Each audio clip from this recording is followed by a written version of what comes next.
Ya, ini ada izin untuk membacakan pertanyaan dari teman-teman.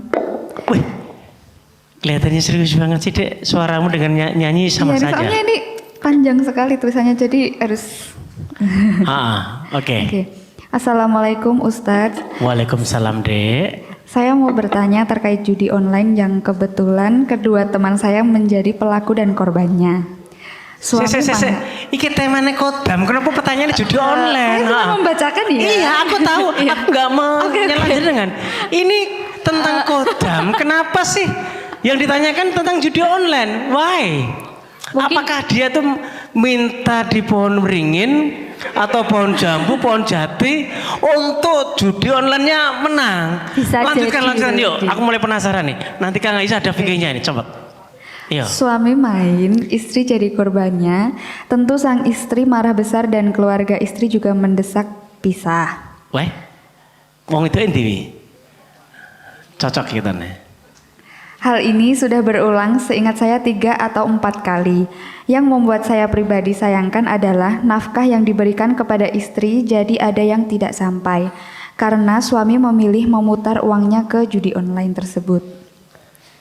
Kondisi keduanya bekerja Ustadz, berpenghasilan cukup lumayan. Jadi menurut teman saya, karena istri juga berpenghasilan, maka uang gaji diputar ke judi supaya keluarga stabil ekonominya, lunas cicilan mobilnya, susu anaknya tercukupi dan lainnya. Jadi, kaitannya dengan yang ingin saya tahu adalah apakah berpikiran cepat kaya ini bisa jadi masalah yang lebih kompleks nantinya dan bagaimana kita bisa menjaga diri dari kecintaan kita terhadap dunia yang berlebihan ini. Semoga kita dijauhkan dari jebakan nafsu dunia. Amin, amin, amin. Kang Ayis, ini saya kemarin baru baca di media. Kota yang terparah judi slot itu. Lah ini kok ujuk-ujuk temanya kodam. Dek Salma membacakan pertanyaan dari teman-teman yang tidak berani nampakkan hidungnya. Bisa dijawab dengan bahasa yang lebih indah biar kami nggak gagal paham dan nanti kalau pulang judi slot hilang dari pemikiran ya. Monggo. Mbak siapa namanya? Salma. Salma. Mbak Salma. Calonnya teman saya. Calonnya calon. Ya. Kalau bilang saya nanti, wah ini kayak ngamuk geger. kan. Lah tak kira kok anu Kang, dress code kok ireng putih podo. Itulah persahabatan yang bagi kepompong. Ya, Mbak Salma. Meskipun Mbak Salma ini menyampaikan pertanyaan dari sohibnya Mbak Salma. Ini tentang satulah, kalau saya lupa Kang Dur itu ungkapannya Mbah Sunan Bonang apa Mbah Sunan Kalijogo itu. Koyok dene apa ngumbah kelambi karo banyu uyuh.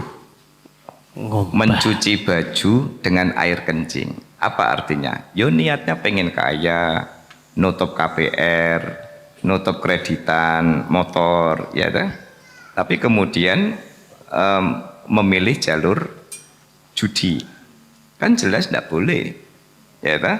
Jelas tidak boleh. Dan kalau bicara dari perspektif hukum ya jelas bahwa judi itu kan perkara yang tidak diperbolehkan. Gitu ya Mbak ya. Itu perkara yang tidak diperbolehkan. Nah, tapi kan tujuannya saya Pak. Itu tadi. Tujuannya nyuci. Tapi kalau nyucinya dengan baju dengan air najis, kan akhirnya kemudian menjadi tidak boleh. Ya. Yang kedua, ini saya kira bicara soal relasi suami istri. Mbak Salma udah nikah belum? Belum. Belum masih, Kang. Masih kuliah? Insya Allah Kang. Dek Salma sabar. Mbak Salma, soal relasi suami istri, kewajiban nafkah itu ada di suami.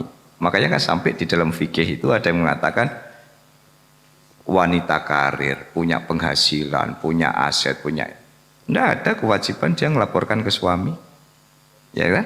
Dan tidak berarti kemudian seorang istri yang mapan, kemudian suaminya malah iya-iyaan. Apa itu? Alah bojoku wis di duit, alah bojoku wis di omah, santai kan? Akhirnya ngelinting baku terus misalkan, nggak kerja, kenapa? Nggak boleh. Sebab apa? Sebab kewajiban nafkah itu ada di tangan suami. meskipun istri itu sudah mapan secara ekonomi, ya, itu bagian mantub, itu bonus yang dimiliki oleh istri.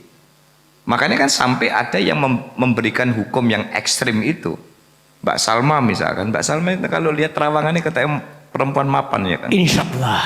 Insya Allah. Maka ketika Mbak Salma punya kemapanan secara finansial, kemapanan secara ekonomi, materi dan sebagainya, maka tidak ada alasan seorang suami kemudian bilang, wah dia sudah cukup kok. Enggak, ini persoalan kewajiban nafkah. Makanya sampai ada tren, Mbak Salma pernah dengar nikah misyar.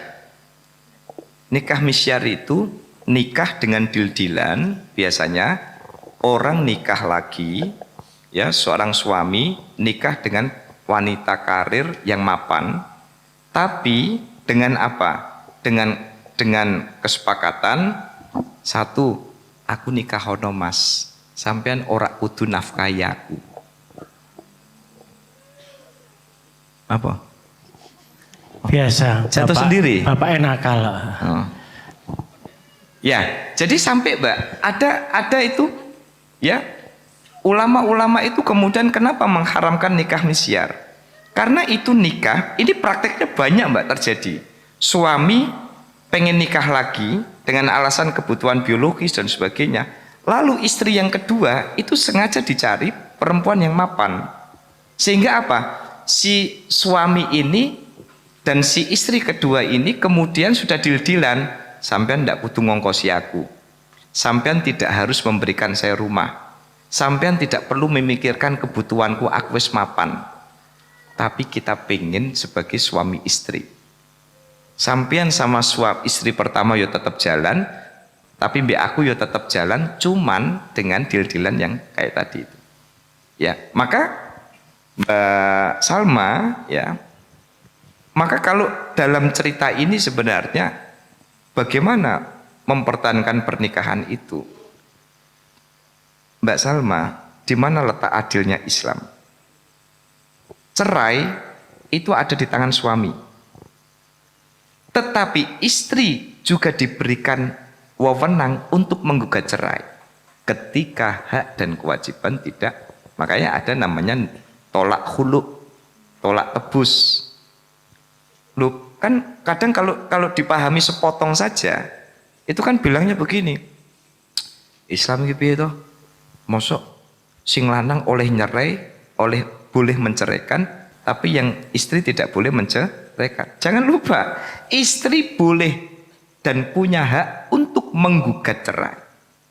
Ketika suami ngeyel, mentang-mentang cerai ada di tangan dia, tapi jangan lupa, agama, negara memberikan ruang yang luar biasa bagi seorang istri. Ketika hak dan kewajiban tidak terpenuhi, ya kan? Sing wedok jempalian kerja niki, sing lanang malah Ngeslot. apa jenenge? Ngeslot. Iya, ngeslot gitu kan. Bar ngeslot terus ngestor bedil dan sebagainya kan. Maka Mbak Salma, kenapa ayat ar-rijalu qawwamuna 'ala, ini mohon maaf nih ya para calon-calon suami ini jangan salah memahami, ar-rijalu qawwamuna 'ala bukan qawwamuna bi di dalam Quran. Itu maknanya apa? Seorang laki-laki atau seorang suami harus menjadi pengayom seorang istri. Bukan seorang suami harus mendominasi, harus boleh seorang, enggak. Nah, maka yang saya garis bawahi dua hal itu. Ketika pernikahan sudah tidak lagi dibangun dengan komitmen mitsaqon ghalidho, janji suci untuk saling respect kepada pasangan, hak dan kewajiban tidak bisa ditunaikan, ya, maka agama memberikan ruang bagi seorang istri untuk mengajukan perceraian. Tetapi karena Mbak Salma ini belum nikah, ya siap. Suami istri itu kan posisinya kan ora putus kalau pacar itu. Misalkan kita cerai, nah terus ipin upin kepiye si umbelen nak buri mosok bapak ibu emeh cerai kan gitu toh. Bolak-balik kan begitu Pak persoalannya itu. Ya, itu. Jadi dengan alasan-alasan itu saya yakin tidak kemudian mana sih Mbak? Ada kemudian mencari uang dengan cara haram kemudian bikin dia tenang dan bikin enggak ada. Ya. Berarti ngoten Kang ya. Gitu kan. Jadi gimana Mbak Salma? Cocok? Ya, sudah, kamu pisah dengan yang lain biar aku saja yang menemanimu. Aduh. Ora. Iki gimmickku tok. Aduh. Gimmickku tok. Nanggih ayo digas toh. Ora. Ada yang lain mau tanya? Monggo silakan. Tadi ada yang mau tanya? Oke, yang depan Banyak monggo sekali. Mbak Ayu.